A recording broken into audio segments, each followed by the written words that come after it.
Hi കൂട്ടുകാരെ, പുതിയൊരു വീഡിയോയിലേക്ക് എല്ലാവർക്കും സ്വാഗതം.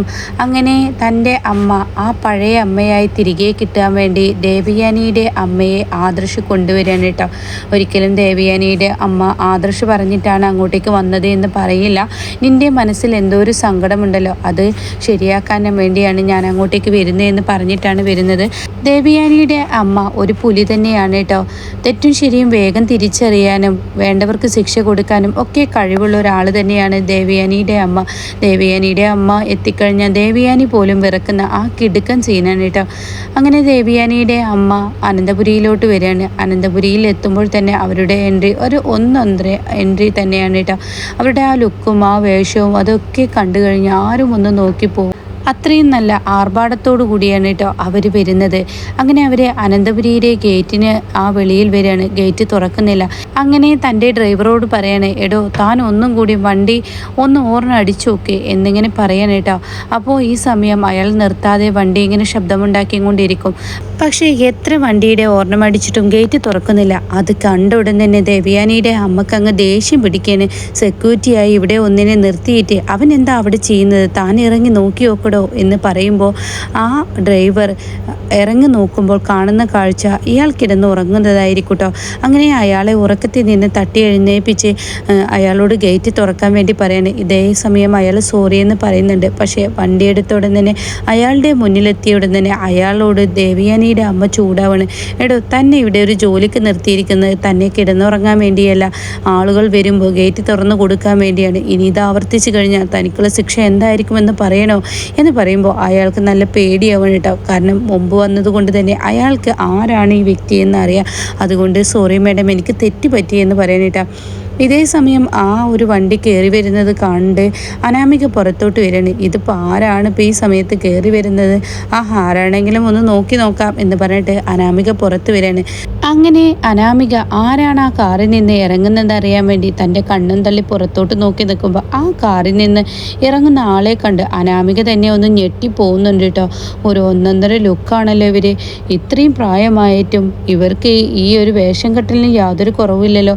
ഇവരുടെ ദേഹത്ത് ഞ്ഞ സ്വർണവും ഇവരുടെ വസ്ത്രമൊക്കെ ഒരു ഒന്നൊന്നര തന്നെയാണല്ലോ. വലിയ പണമുള്ള ടീമാണെന്ന് തോന്നുന്നു.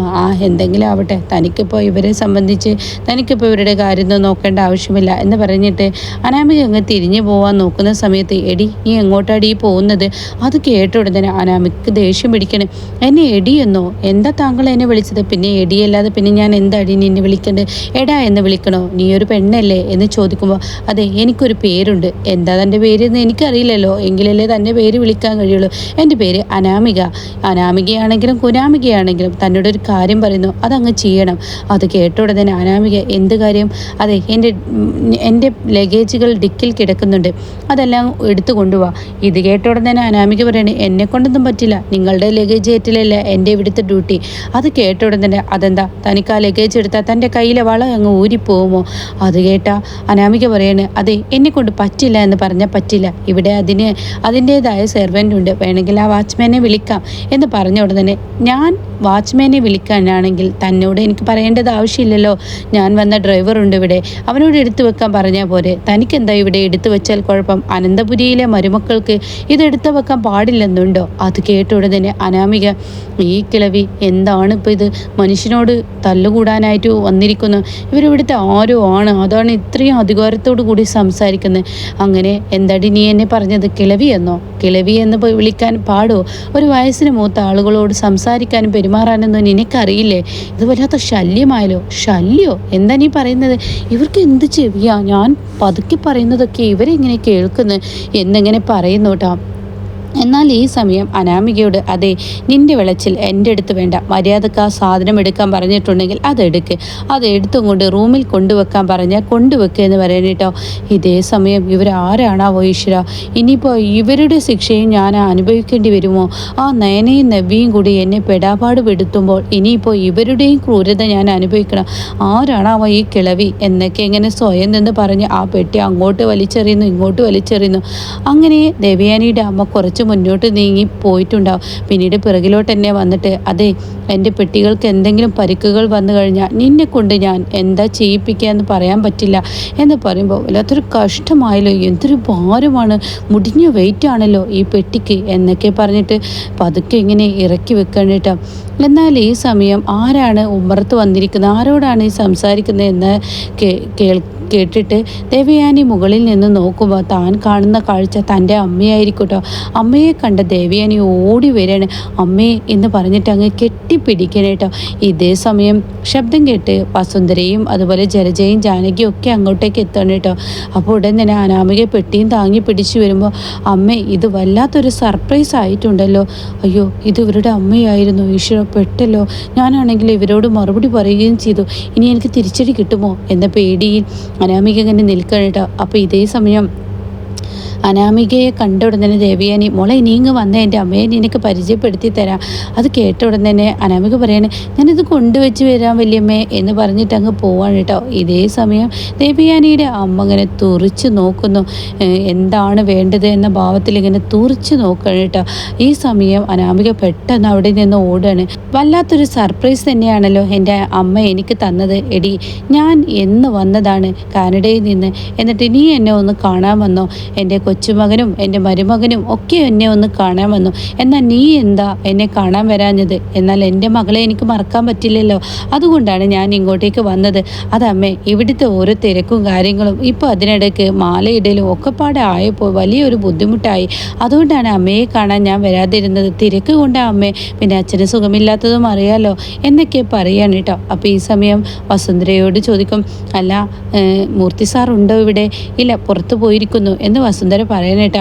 ഇതേ സമയം അമ്മയും മകളും സംസാരിക്ക് എന്ന് പറഞ്ഞിട്ട് അങ്ങ് തിരിഞ്ഞു നോക്കുമ്പോൾ നയനെ കാണാം ഒരു ജ്യൂസുമായി വരുന്ന കേട്ടോ.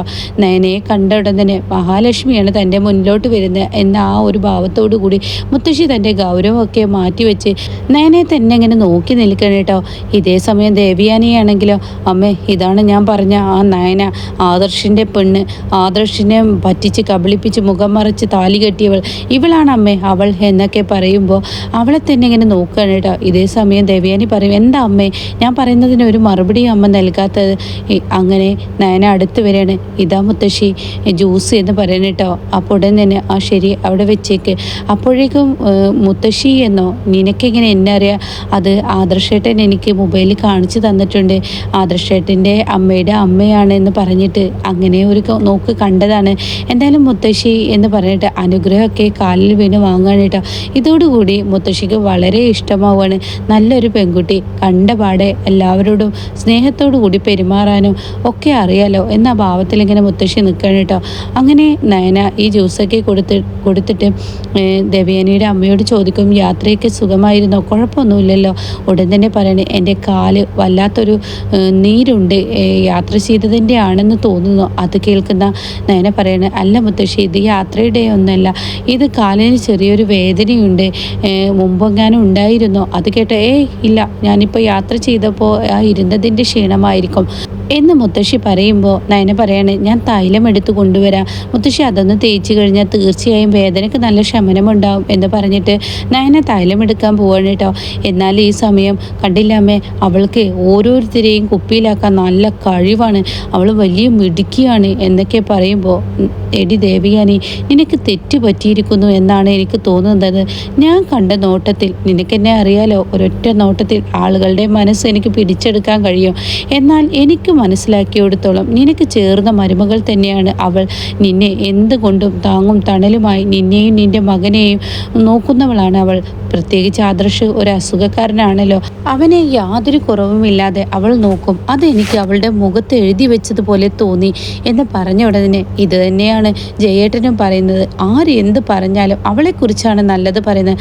അതല്ലടി മോളെ, അവളെക്കുറിച്ച് ഞാൻ നല്ലത് പറഞ്ഞതല്ല. എൻ്റെ കാലിന് യാത്ര കൊണ്ടുള്ള നീരൊന്നല്ല, കുറച്ച് ദിവസമായി അമ്മയുടെ കാലിന് തീരെ സുഖമില്ല, വേദനയുണ്ട്, എന്താണെന്ന് അറിയില്ല. ഡോക്ടറെ കാണിച്ചു, മരുന്ന് കഴിച്ചു, പക്ഷെ ഭേദമില്ല. പക്ഷെ ആ കുട്ടി ഒരൊറ്റ നോട്ടത്തിൽ അത് പറഞ്ഞല്ലോ.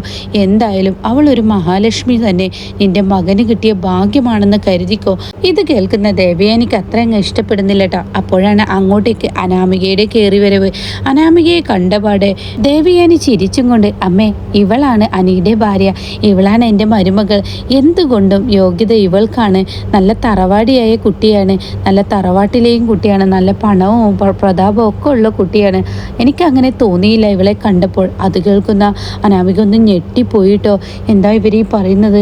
എനിക്ക് പണവും പ്രതാപവും ഒന്നും ഇല്ല എന്നുള്ള ആ ഇത് എങ്ങനെ ഇവർക്ക് മനസ്സിലായി? ഇവർ സത്യത്തിൽ എല്ലാം അറിഞ്ഞിട്ടാണോ ഇങ്ങോട്ടേക്ക് വന്നിരിക്കുന്നത് എന്ന പേടിയോടുകൂടി അനാമിക ഇങ്ങനെ ദേവയാനിയുടെ അമ്മയെ നോക്കുമ്പോൾ, നീ എന്താ അങ്ങനെ നോക്കി നിൽക്കുന്നത്? എൻ്റെ കാലിന് നല്ല വേദനയുണ്ട്, എൻ്റെ കാലൊന്ന് തിരുമ്പി തരണം. അത് കേൾക്കുന്ന അനാമിക ഒന്ന് ഞെട്ടിപ്പോവാണ്. ഞാൻ തിരുമ്പി തരണമെന്നോ? അതെന്താ, നിനക്ക് തിരുമ്പി തരാൻ കഴിയില്ലേ? ദേവയാനി എൻ്റെ മരുമകൾ എന്ന് പറഞ്ഞ് നിന്നെയാണ് കൂടെ പിടിച്ചിരിക്കണമെങ്കിൽ നീയല്ലേ എനിക്ക് ഇക്കാര്യങ്ങളൊക്കെ ചെയ്തു തരേണ്ടത്. അത് കേൾക്കുന്ന അനാമിക പറയാണ്, അത് പിന്നെ തൈലത്തിൻ്റെ മണം കേട്ടാൽ എനിക്ക് ഛർദിൽ വരും, എനിക്ക് ഛർദിക്കാൻ തോന്നും, എനിക്കതിൻ്റെ സ്മെല്ലൊന്നും വല്ലാതെ അങ്ങ് പിടിക്കില്ല എന്നുള്ള വാക്കുകളൊക്കെ ഇങ്ങനെ പറയുമ്പോൾ ഉടൻ തന്നെ അവിടെ നയന വരികയാണ് കേട്ടോ. മുത്തശ്ശി ഇവിടെ ഒന്ന് ഇരിക്കുകയാണെങ്കിൽ ഞാൻ തൈലം ഇട്ട് തരാം, മുത്തശ്ശിയുടെ കാല് നല്ലോണം തിരുമ്പി തരാം, എന്നിട്ട് കുറച്ച് ചൂടുവെള്ളം പിടിച്ചു കഴിഞ്ഞാൽ ഈ വേദനയൊക്കെ അങ്ങ് പമ്പ കിടക്കും. അത് കേൾക്കുന്ന ദേവയാനി ആകെ ഞെട്ടിപ്പോവാണ് കേട്ടോ. ഈശ്വര, ഇവൾ എത്ര പെട്ടെന്നാണ് അമ്മയോട് എന്തൊരു സ്നേഹത്തോടു കൂടിയാണ് ഇവൾ പെരുമാറുന്നത്. എന്നാൽ ഈ കാണുന്ന അനാമിക ഇത് എന്തൊരു സാധനമാണ് എന്നാ ലെവലിൽ ഇങ്ങനെ നിൽക്കൂട്ടോ. അങ്ങനെ ദേവയാനിയുടെ അമ്മ മനസ്സുകൊണ്ട് ചിന്തിക്കുകയാണ്, എൻ്റെ ആദർശമോൻ പറഞ്ഞത് എന്ത് ശരിയാണ്, എന്തുകൊണ്ടും എനിക്ക് ചേർന്ന പെണ്ണ് നയനയാണ്. ആദ്യത്തിൽ ഒരുപാട് തെറ്റുകൾ എനിക്ക് പറ്റി മുത്തശ്ശി, പക്ഷേ എനിക്ക് ചേർന്നവൾ എന്തുകൊണ്ടും യോഗ്യതയുള്ളവൾ അവളാണ് മുത്തശ്ശി. അവൾക്ക് ഒരുപാട് കഴിവുകളുണ്ട്, അവൾ നല്ലൊരു കുട്ടിയാണ്, പോരാത്തത് നല്ലൊരു മനസ്സുണ്ട്. അമ്മ ഇങ്ങനെയൊക്കെ അവളോട് പെരുമാറിയിട്ടും അമ്മയോടൊരു വെറുപ്പോ ദേഷ്യമോ ഒന്നും മനസ്സിൽ വെക്കാതെ വീണ്ടും വീണ്ടും അമ്മയുടെ മുന്നിൽ സ്നേഹിച്ചും കൊണ്ടിരിക്കുന്ന അവളെ എങ്ങനെ എനിക്ക് തള്ളിക്കളയാൻ കഴിയും? അവളില്ലാതെ എനിക്ക് ജീവിക്കാൻ കഴിയില്ല മുത്തശ്ശി എന്നൊക്കെ ഇങ്ങനെ ആദർശ് ദേവയാനിയുടെ അമ്മയോട് ചെന്ന് പറഞ്ഞ ആ സീനിങ്ങനെ ഓർക്കൂട്ടോ. എന്നിട്ട് ആദർശ് പറയുന്നുണ്ട് ദേവയാനിയുടെ അമ്മയോട്, എൻ്റെ അമ്മ ഒരു പാവമായിരുന്നു, മറ്റുള്ളവരുടെ മനസ്സിൻ്റെ വേദനയൊക്കെ മനസ്സിലാക്കാൻ കഴിവുള്ള ഒരാളായിരുന്നു, പക്ഷേ എൻ്റെ അമ്മ എപ്പോഴും ഇങ്ങനെ മാറിപ്പോയത് എനിക്കറിയില്ല. അതുകൊണ്ട് എനിക്ക് എൻ്റെ ആ പഴയ അമ്മയെ വേണം, ആ പഴയ അമ്മക്ക് തിരിച്ചു കൊണ്ടുപോവാ മുത്തശ്ശി എന്ന് പറയുന്ന ആ വാക്കുകൾ തൻ്റെ ചെവിയിൽ കിടന്ന് അലയടിക്കണം കേട്ടോ. അങ്ങനെ തീരുമാനമെടുക്കണം, എൻ്റെ മകൾക്ക് തെറ്റും ശരിയും വേർതിരിച്ച് കൊടുക്കുക തന്നെ വേണമെന്നുള്ള ആ ഒരു കടുത്ത തീരുമാനവുമായി ദേവയാനിക്ക് ഇനി ഒരു പാഠം പഠിപ്പിച്ചു കൊടുക്കുന്ന ആ കിടുക്കൻ സീനാണ് കേട്ടോ ഇനി വരാനിരിക്കുന്നത്.